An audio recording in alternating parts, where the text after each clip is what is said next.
Do you want to know how you can code using ChatGPT? If yes, then this video is for you. Hello and welcome to Tech AI. It's your host back again with yet another interesting tutorial video. In this video, I'm going to teach you how you can write codes using ChatGPT.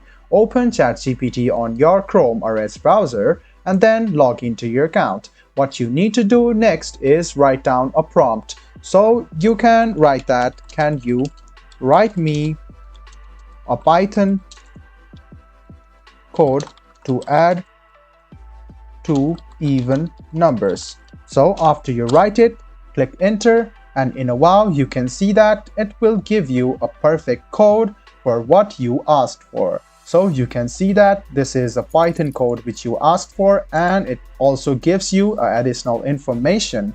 Now you can copy the code, paste it in your Python app, and then you can run the code. Let me give you another example. Go ahead and write prompt over here. Write me a Java code to say hello world. So after you write it, you can see that it will give you a Java code as you have requested. So it will make it easy for you to code, and it can write down a lot of high, efficient and incredible codes for you. I hope this video was helpful for you. If you still have any kind of confusion, please do mention us on the comment section down below. Like the video, subscribe to the channel, and do hit the bell button for more. Hope to see you in the next video as well. Until then, goodbye, take care, and make sure you enjoy.